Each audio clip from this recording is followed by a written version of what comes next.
Hey, I'm in Paris now. Started a master's degree, which has been great. And I have been thinking a lot about the Munk debate from 5 months ago. I don't know that anyone's going to care about it at this point, but about 5 months ago, a series of debates called the Munk Debates sponsored a debate about political correctness, and Jordan Peterson and Stephen Fry were on kind of the we don't think political correctness is good side, and Michelle Goldberg and Michael Eric Dyson were on the pro-political correctness side. It was sort of progressives versus conservatives, but not exactly because they all really identify as progressive, sort of.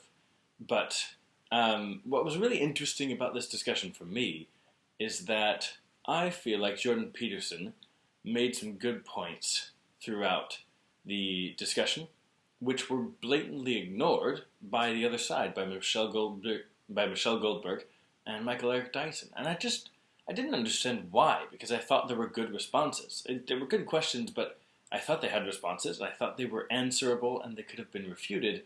But instead they chose to go in some directions I'm not sure were very productive for the conversation. So it's been on my mind a lot since I watched the video 5 months ago, and I thought I'd rip some cuts for some sections from the debate, and more specifically from Jordan Peterson, try to edit together the main content of what he said, hopefully not misconstruing his words, and then try to give a response that I think would have been more appropriate, referencing the responses that were made by the original debaters, but then going beyond them, hopefully, to answer Jordan Peterson's questions, and to discuss why I think he's not correct. So, here goes. What's playing out in the universities and in broader society right now is a debate between two fundamental low-resolution narratives, neither of which can be completely accurate because they can't encompass all the details. Obviously, human beings have an individual element and a collective element, a group element, let's say. The question is, what story should be paramount? And this is how it looks to me. The fundamental low-resolution grand narrative that we've oriented ourselves around in the West is one of the sovereignty of the individual, and it's predicated on the idea that all things considered, the best way for me to interact with someone else is individual to individual.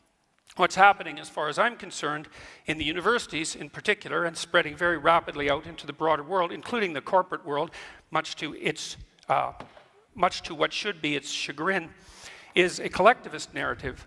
And of course, there's some utility in a collectivist narrative because we're all part of groups in different ways, but the collectivist narrative that I regard as politically correct is a strange pastiche of postmodernism and neo-Marxism, and its fundamental claim is that no, you're not essentially an individual, you're essentially a member of a group.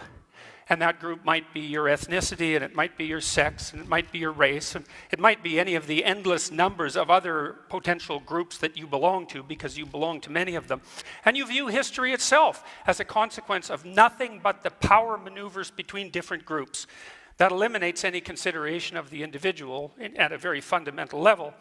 And also any idea, for example, of free speech, because if you're collectivist at heart in this manner, there is no such thing as free speech.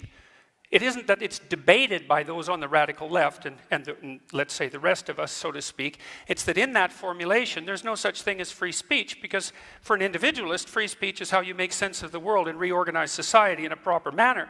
But for the radical left type collectivist that's associated with this viewpoint of political correctness, when you speak, all you're doing is playing a power game on behalf of your group. And there's nothing else that you can do because that's all there is. All right, I won't take too long here because these are the opening remarks and no one had a chance to respond either way. But I do want to point out at least one thing about these remarks. Jordan Peterson lays out two approaches to speech, essentially. On the one hand, you have the Western individualist approach, which allows for free speech. And on the other hand, you have the collectivist neo-Marxist approach, which Jordan Peterson says allows no free speech because it says, or it postulates, that everything you say is a battle on behalf of your collective group, your collective identity. And that's why collectivists want to limit free speech. They want to prevent people from saying things about other groups. And I think that is completely unfair. Because a person on the left arguing for political correctness would say that there are just occasional things which you can't say, which are because of historical dependencies. You can't call blacks certain names, or you can't say certain things about women, because historically those have been ways in which we talk down to or make other people excluded. So let's just keep that in mind as we move forward. Yes, I would like to set out a challenge in somewhat the same format as Mr. Fry did to people on the moderate left. I mean, I've studied totalitarianism for a very long time, both on the left and on the right in various forms. And I think we've done a pretty decent job of determining when right-wing beliefs become dangerous. I think that they become dangerous when the people who stand on the right evoke notions of racial superiority or ethnic superiority, something like that. It's fairly easy to draw a box around them and place them to one side and necessary, and I think we've done a pretty good job of that. What I fail to see happening on the left, and this is with regards to the sensible left, because such a thing exists, is for the same thing to happen with regards to the radical leftists. Okay, so here's an open question. If it's not diversity, inclusivity, and equity as a triumvirate that mark out the too excessive left, and with equity defined, by the way, not as equality of opportunity, which is an absolutely laudable goal, but as equality of outcome, which is how it's defined, then exactly how do we demarcate the too extreme left? Peterson asks a good question in this section. Michael Eric Dyson actually gave a response to it, which more focused on the opening remarks of Peterson. He mentioned that you can't exactly accuse the left of collectivism when the world is actually assigning us a collective. It's assigning us to a group. It's stereotyping us.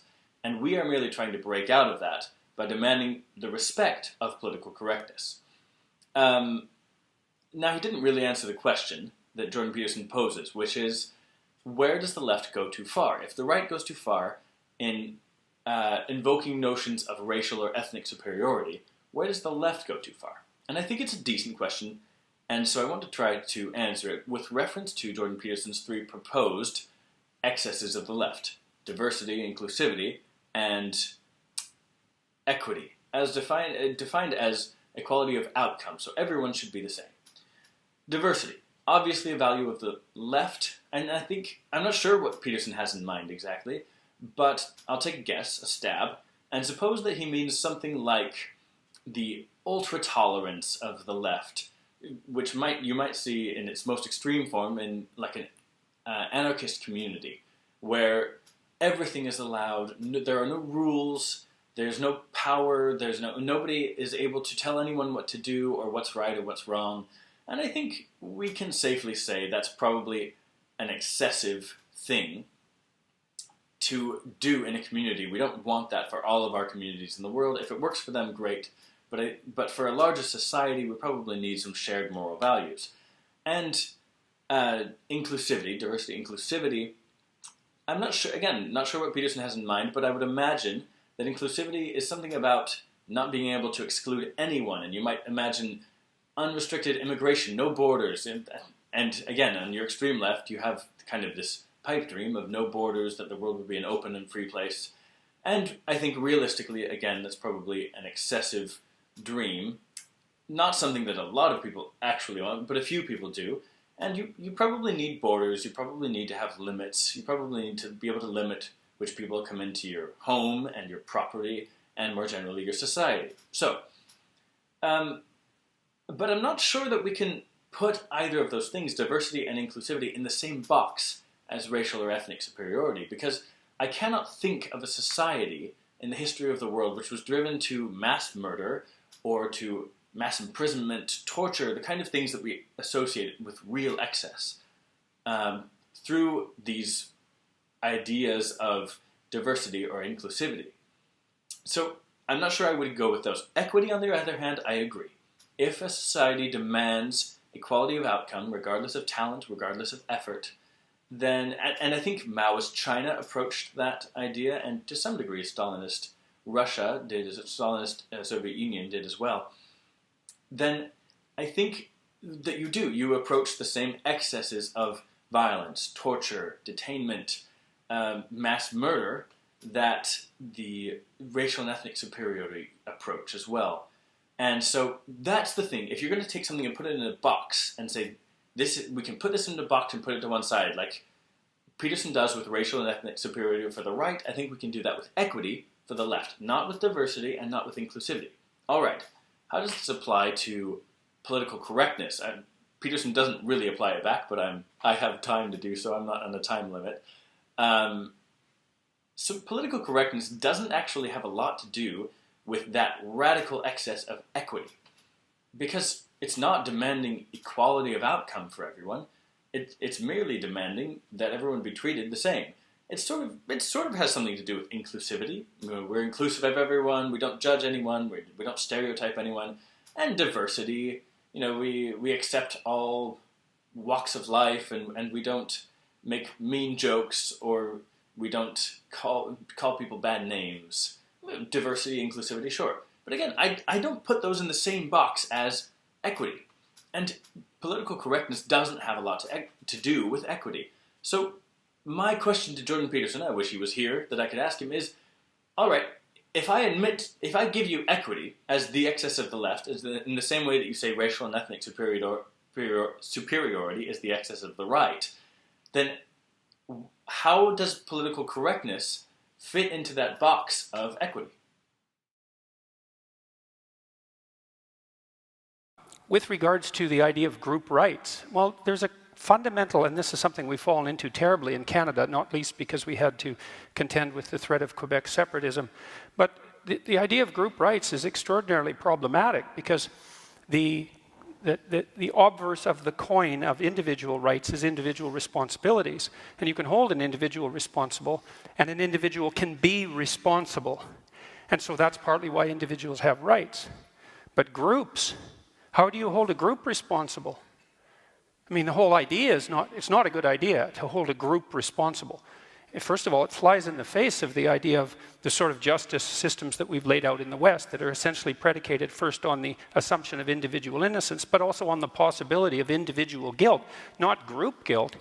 We saw what happened in the 20th century many, many times when the idea of group guilt was enabled to get a foothold, let's say, in the polity and in the justice system. It was absolutely catastrophic. And so, okay, fine, group rights. Well, how are you going to contend with the alternative to that, the opposite of that? Or where's the group responsibility? And how are you going to hold your groups responsible? Well, we don't have to talk. How are we going to hold our groups responsible? I don't understand why it's impossible for groups to be guilty. Indeed, we need to have a concept of group guilt in our societies. When people die, individuals who perpetrated actions die, and yet there still needs to be justice done. You need to be able to acknowledge that your group has committed a wrong against another group. You may not have done it, nobody alive may have done it, and yet still it's important. If you've been to Germany, I mean, Jordan Peterson loves to bring up Germany in this context, and if you've been to Germany, you see this incredible and meaningful and fundamental atonement in the way that Germans memorialize the war, in particular memorialize the Holocaust. They have essentially accepted the group guilt of the German nation committing Holocaust on the Jewish people. And I just think there's something meaningful in that. It doesn't mean that any particular person is guilty, and it doesn't mean we take a group to court. But groups can be guilty in the same way that the white population of the United States is, in some fundamental way, guilty of the sin of their forefathers of enslaving the black members of the United States, the black citizens of the United States. And that doesn't mean that any one of the white members of the U.S. is guilty of enslaving anyone. But there needs to be a fundamental reconciliation between the two groups, because one of the groups is guilty, because we pass down inheritance, because we are a part of each other's groups. And so, in the same fundamental way, we also have rights. Groups have rights to be acknowledged, to be treated as individuals, to be recompensed for the wrongs done to them in the past. And that doesn't mean, again, I don't think Jordan Peterson is taking this seriously enough in the sense that he's drilling down into specifics. He's saying, can you take a group to court? No, you can't take a group to court. We don't want to take a group to court. But in a broader sense, if we don't acknowledge group guilt and group responsibility and group right, then we're not being realistic about the way we function in the world. If somebody dies, their family is responsible for debts they might have left. Or their corporation is responsible for debts they might have left. A corporation is a structure of group guilt. A nation is a structure of group responsibility and group rights. American citizens have rights in Turkey because they are American citizens, not because they're individuals, but because the nation of the United States stands up for those individuals in Turkey or in Japan or wherever they might be. And being part of a group is what gives them a right. And being part of a family gives me a right. In the same sense, the right to the property of my parents, for example. If they die without a will, the property goes to me and to other children of my parents. That's a group right. It's not something that everybody has. That's something I have by virtue of being a member of a group. We have group rights all over the place. We have group responsibilities as well. I don't understand why Jordan Peterson objects to the idea. So I've got a couple of questions. So let's your side spoke, so I'm going to go to Jordan, then to you, Let's Michelle. assume for a moment that I've benefited from my white privilege. Okay, so let's assume that. That's fine. Assumption. That's what you would say. So, so let's say, here, let's get precise about this, okay? Was that very individual of you? Let's get precise about this, okay? Let's get precise. To what degree is my present level of attainment or achievement a consequence of my white privilege? And I don't mean sort of. I mean, do you mean 5%? Do you mean 15%? Do you mean 25%? Do you mean 75%? And what do you propose I do about it? How about a tax? How about a tax that's like specialized for me so that I can account for my damn privilege, so that I can stop hearing about it? Now, let's get precise about one other thing, okay? We'll get precise about one other thing. Now, Precise? Yeah, precise, yes. And so, if we can agree, and we haven't, that the left can go too far, which it clearly can, then how would my worthy opponents precisely define when the left that they stand for has gone too far? You didn't like equity, equality of outcome. I think that's a great marker. But if you have a better suggestion and won't sidestep the question, so let's figure out how I can dispense with my white privilege, and so that you can tell me when the left has gone too far, since they clearly can. And that's what this debate is about political correctness. It's about the left going too far. And I think it's gone too far in many ways. And I'd like to figure out exactly how and when, so the reasonable left could make its ascendance again and we could quit all this nonsense. Okay, Michelle, go ahead. Quit all this nonsense. All right. Let's try to unpack. This is getting a little heated, which is fair. So let's try to unpack what Peterson says here. He has two questions. One, he wants a repeat of the question that he asked before. When does the left go too far? Michelle Goldberg actually answers that question sort of later. She says, violence and censorship. I agree that those might not be sufficient, so I'd go back to what I said before. Equity, when you demand equality of outcomes for everyone, that's probably too far. The other question he asks is, where exactly does my white privilege help me? How much of my present attainment is due to my white privilege so we can do a tax and get over with it? Now, Michael Eric Dyson says that's some great shit there, but then he does not actually answer the question. He says, in response to Jordan Peterson, and we'll hear more about this later, you're just a mean, mad white man, which is, we'll refrain from commenting on the truth of that. But he also says, your white privilege is not quantifiable, which I believe escapes the question entirely. So let's go to that one first. How much of Jordan Peterson's attainment can be attributed to his white privilege? Now, you can't answer specifically for any one person without knowing their entire life story and all the streams that lead into them, but on average, we might say that, depending on the place you're from and everything like that, maybe 5 to 40%, 5 to 30% of someone's attainment in life can be tracked to their white privilege, even if it's just 5 to 10%. The point is that there's a built-in advantage for white people in the United States and to some extent in Canada as compared to black people. And you just have to look at salaries compared to educational attainment. Black people actually receive less, they're paid less, even though they might have the same degrees and live in the same neighborhoods and have the same jobs. And so it's not a lot. It's not a lot. And I think we can safely say that the era of Jim Crow is over, the era of blatant, overt racism and segregation is over. That's great. But still, there is some racism going on. There's some stereotyping. And that's what political correctness is about. To come back to the point of this entire debate, is that when we stop talking about people as black and white and woman and man, as if they were fundamentally different, and we stop stereotyping them before we know them, and we give them all an equal chance, then hopefully we can get rid of those privileges that do come with being white or with being male. And we won't have to talk about mean, mad white men anymore. And so we'll get back to that other question, the mean, mad white man question, in a moment. But I think that's very important to remember that, first of all, when does the left go too far? When it demands equality of outcome. And second, that white privileges might be 5%, 10%, 20%, depends on the person and the place, but it is a real thing, and it makes a small difference in your ability to succeed in life.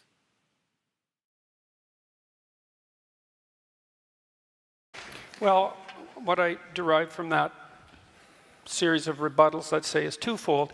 The first is that saying that the radical left goes too far when they engage in violence is not a sufficient response by any stretch of the imagination, because there are sets of ideas in radical leftist thinking that led to the catastrophes of the 20th century, and that was at the level of idea, not at the level of violent action. It's a very straightforward thing to say you're against violence. It's like being against poverty. It's like, you know, generically speaking, decent people are against poverty and violence. It doesn't address the issue in the least.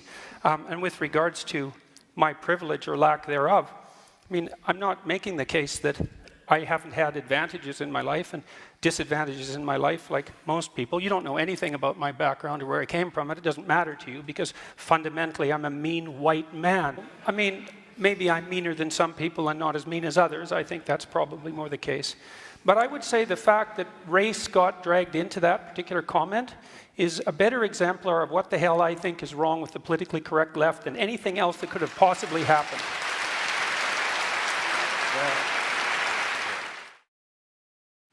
This is entirely disingenuous for Peterson to say this, because he brought up race in the first place.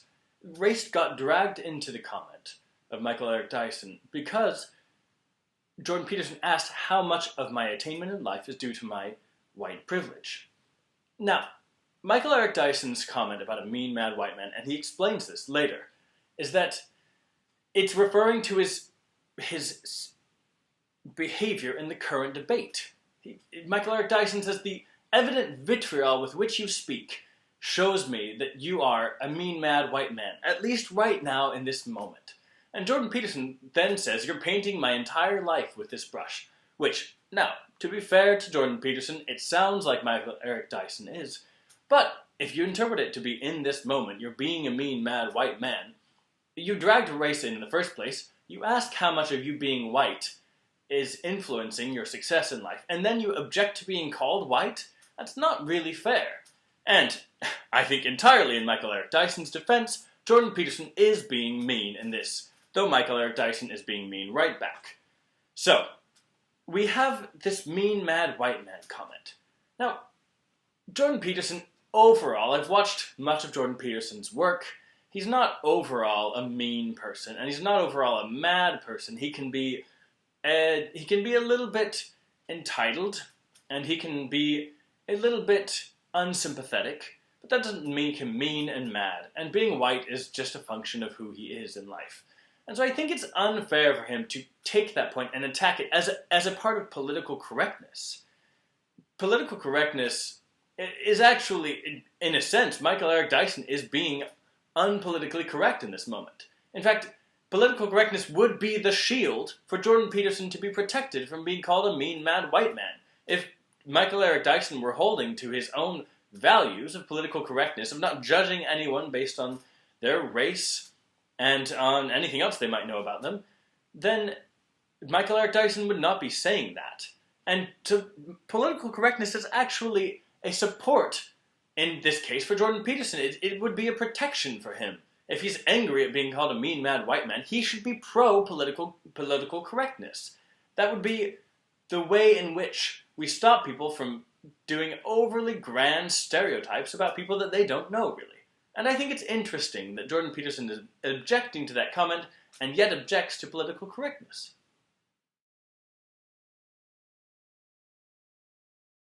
So, I'm not here to claim that there's no such thing as oppression, unfairness, brutality, discrimination, unfair use of power, all of those. Anyone with any sense knows that hierarchical structures tilt towards tyranny, and that we have to be constantly wakeful to ensure that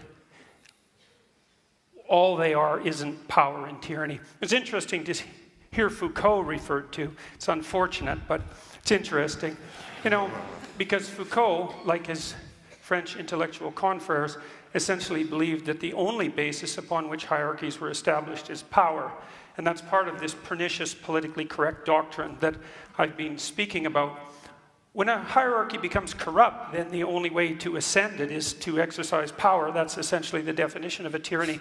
But that doesn't mean that the imperfect hierarchies that we have constructed in our relatively free countries, which at least tilt somewhat towards competence and ability, as evidenced by the staggering achievements of civilization that we've managed to produce. The point is the point my compatriot Fry made, which is, well, we can agree on the catastrophe and we can agree on the historic inequity, but there's no way I'm going to agree that political correctness is the way to address any of that, and there's plenty of evidence to the contrary, some of which I would say was displayed quite clearly tonight.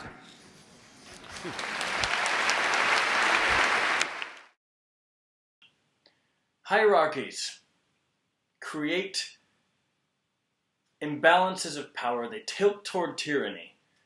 And yet, political correctness is not the way to correct that. That's the fundamental disagreement. And in a way, if we don't agree on that, then we can't agree on political correctness. But let me try to make the case otherwise. In some ways, it's Michelle Goldberg does this. These are the closing statements. Right after this, Michelle Goldberg says, it's interesting to me, one of the things she says, it's interesting that when some people ask for respect for their opinions, it's just respect. And they tend to be white and male.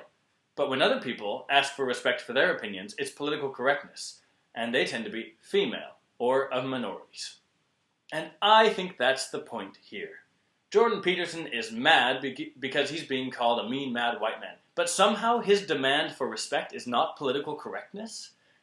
Jordan Peterson is mad because he's being told that his white privilege has gotten him to where he is in life. And yet, his desire to not be put into this basket of succeeding because of white privilege is not political correctness. He's not asking for political correctness. And that is the point, I think. Jordan Peterson has the same demands, reasonable demands, that all of us have in life. Don't judge me by being white. Don't judge me because I'm a man. Or on the other side, don't judge me because I'm a woman or because I'm black. Or for any other reason. Judge me as a person. Judge me by my actions. Judge me by my speech. And stop putting all these projections on me, these layers on me. Just let me be who I am. That's the demand of political correctness. And the hierarchies and the power and the societies, as just as our societies in the West are, and I don't have a beef with Jordan Peterson in that respect, our societies in the West have been relatively free, but they have been oppressive for some people. They have had slaves. Only 200 years ago, we still had slaves in most Western countries. And only 100 years ago, many women couldn't vote yet. People have been oppressed by our hierarchies, and not in trivial ways. These have been substantial repressions. Political correctness is a part of rectifying that power imbalance, which still lasts. People still think of women or of minorities as less than, as others. And when they speak in that way, the least we can do is call it out. In the same way that Jordan Peterson wants someone called out when they say, you're a mean, mad white man, and that's why you're saying that. Well, that Jordan Peterson says, that's not true. I'm saying these things because I'm a thoughtful person, and I think that. Very well. Well then, don't object when a black person or a woman or anyone else says, I object to what you're saying because I feel like you're stereotyping me. Or I feel like you're coming on to me in terms of sexual assault in the Me Too movement. I mean, we have to respect both sides. That's what political correctness is really about, fundamentally. It's about respect. And if you can't respect somebody else's demand for respect, in the same way that you hope to be respected yourself, Jordan Peterson, then you don't deserve to even be part of these debates.